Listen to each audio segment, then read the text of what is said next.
Simon, we're at the end of the season now. It's a chance to make a lot of decisions, do a lot of things. First and foremost, at this time of year, you obviously sit down with the players, etc. And we're at a stage where we've not got many out of contract this summer, but decisions have to be made. Yeah, it's not an easy day for everybody connected with the football club. It's something that I like to do, have a sort of little bit of a review with players individually, talk about what's happened previously and what's going to happen going forward as a football club. A lot of positive discussions with a lot of the players today. One or two difficult decisions to make, and in terms of difficult decisions, we've informed Luke Foster that he won't be getting a contract. Could count himself unlucky, but I just think that we need to sort of look into other areas of the pitch, and I thought Luke did well on Saturday when he came on, and he's been a good trainer, good lad to have around the dressing room, and so we wish him well.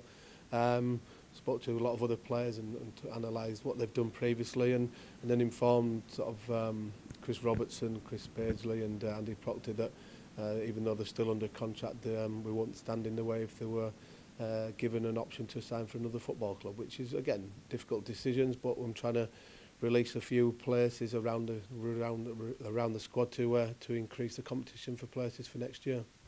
You obviously had loan players in as well. Paul Connolly gone back to Leeds. You made it clear over the last few weeks as well that you hope to try and do something with Declan Rudd, and we've just got to see what happens over the next few weeks on that one. Yeah, it's not an easy to try and secure something so quickly at this stage of the season. We'd all love to know be in a position where we can say to Declan, look, come back to us, and Norwich agree with it quickly, but their season's still ongoing. We've offered Torsten Stuckman a new deal as well, so we still need another goalkeeper with Declan going back. But I think the competition between these two this year, since I've been here anyway, has been immense, and they've both pushed each on them very well. And I'd like to have them both at the football club next year.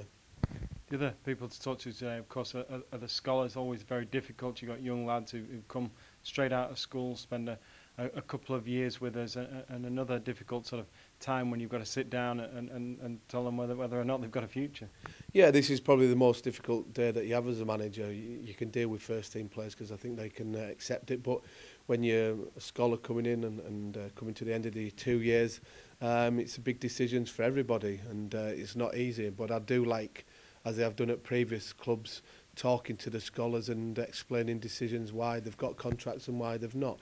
And ultimately, we've offered 3 players pro contracts, and them 3 players will be looking to make an impact in the first team squad over the next 6 to 12 months, because we haven't got the luxury at this moment in time of having a development squad like a lot of championship clubs and beyond. Because if we had done, then there'd be certainly other players that would be getting pro contracts, and that's they can count themselves very, very unlucky, because I've been impressed by their attitude and the quality of 1 or 2 players especially, and they can be very unlucky that they've not got pro contracts. But what I've said to them is, it wouldn't surprise me if they go and get contracts at teams in a higher division, because these teams in the higher division can carry squads to carry under 21 players, and we can't do that. As we said, if we're in the championship, we'd have an under 21 squad, and we're taking on another 3 or 4 or 5 of these scholars. We're not there at this moment in time, and they can feel themselves that they've caught the club at the wrong time in their development as a footballer. So we wish them well, and hopefully they go on to get contracts elsewhere, because I genuinely feel that some of them are going to turn out to be real good footballers, but we couldn't quite carry through what I'd like to do because of where we are as a football club at this moment in time. For fans to understand it a bit better, that situation, it's where the Football League regulations don't help the clubs in Leagues 1 and 2, because if you sign multiple numbers of these players, of course that counts towards your 60% next year of turnover that you're allowed to spend on players. So therefore, obviously, you've got to have a competitive first team squad, and it doesn't leave you much room for manoeuvre, whereas in the Championship they don't have that same restriction. And that's why, and what fans need to understand. No, and I'd like to think the supporters will look at it, and I'm sure at first they'll be surprised that X, Y and Z haven't got pro contracts. But when, as you sort of alluded to there, that the players affect my first team budget, and if I'd taken on 5 or 6 of these players, that could be like a first team player, and I'm not. And these players that we've talked about are not ready for the first team yet. Hence why, if you had an under 21 squad and it didn't affect your budget, first team budget, then you would be taking these players on, because as I said, we've got some talented players there, and they've come through our system, and they've done very well. They've conducted themselves well on the training pitch, away from the training pitch, and again, use the word unlucky. These players are really unlucky, and it won't be a surprise to ourselves that they go on and sign for clubs that can carry under 21 squads and also are not affected by the budgets. Obviously, also this time of year, you're going to think about your staffing situation, and one thing that everybody will be asking about is the situation with Alan Kelly, who came in towards the end of the season, just until the end of the season at that stage. Yeah, Kel's is a good friend of mine, and he's been good since he's been at the football club, and Alan will stay with us next year. So we've got the coaching staff now in place for next year. Hopefully there'll be other sections of the staff that we need to improve on and add to as well, because we're short in a couple of areas in terms of maybe fitness coach, IT department, chief scout, etc. So these are all parts that certainly help me with my my development as a manager, but also development of the football club. That they're specialised positions, and we want specialised people to be able to help us affect the first team and the football club in general. The first thing there you mentioned, it's going to be a summer where you'll look and see what's available. And there are going to be a lot of players out of contract this summer. There will be an opportunity to really have a look and hopefully pick the best of what's out there, because contracts these days are not being handed out the same way they were. No, they're not. I think 5-10 years ago players will be looking for 2-3 year contracts. Now it's probably a 2-year contract that players are signing at the most. So there's a list as long as your arm of players that will be out of contract. The phone's been non-stop for the last month or so with players who are going to be out of contract, agents ringing up. So it's down to us to analyse that list, get the right ones that we think are going to improve us. There's plenty of players out there that we could go and get that will just be squad players. We want players that are going to make us better as a team and as a group, and they have to be better than the ones that we're replacing them with. So yeah, we'll analyse it. We've got 1 or 2 players already earmarked in discussions with them and the representatives.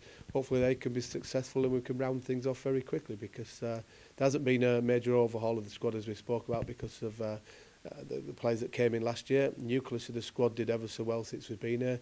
We feel we've got a basis to build on. With 1 or 2 additions to the squad, then we can be challenged at the top end, as we keep mentioning. Just mentioned for the Player of the Year awards that took place on Sunday, a great event held. John Welsh picking up the 2 main awards, and Bailey Wright, the young player. John's been captain for much of the time you've been here and done a great job in the centre of that midfield. Yeah, definitely. Thoroughly deserved the awards. I think it's to get the recognition speaks volumes of your performances throughout the course of the season. So for him, Bailey, the young player, and all the other lads who won the other awards, best goal, and I think Will Hayes grabbed something as well. So it's recognition of what they've done. John has been very consistent with his performances. He's led by example, being the captain, and putting some real good performances. And he knows, like every other player that I spoke to today, that they can't rest on the laurels. They need to look forward to the break that they're going to have, but stick to the programme that we've given them over the summer months to use. Come back refreshed and ready for a pre-season, and the plate is certainly wiped clean, and everybody starts again. And whoever performs over pre-season and gets into the team, and that then allows you an opportunity to stay in the team for the rest of the year. Obviously, a couple of things that will happen over the summer as well. The pitch at Deepdale comes up. They've already come up at the training ground. You're probably looking forward to getting started on decent pitches to allow you to play the football that you'd like to have played probably in the last few weeks. Yeah, I think the performances have been good. We've tried to play in a positive manner, get the ball down and play on the difficult surfaces, but we can get the training pitch sorted, which certainly that's well and truly underway. The Deepdale will get done. We can look after the pitch, and we can make sure that we've got a good arena to go and play in and produce some good performances. So just because the season in terms of fixtures is finished, it doesn't mean to say that a lot of hard work that doesn't start or isn't going on behind the scenes to make it all in place for when the players come back. You talk about the training ground.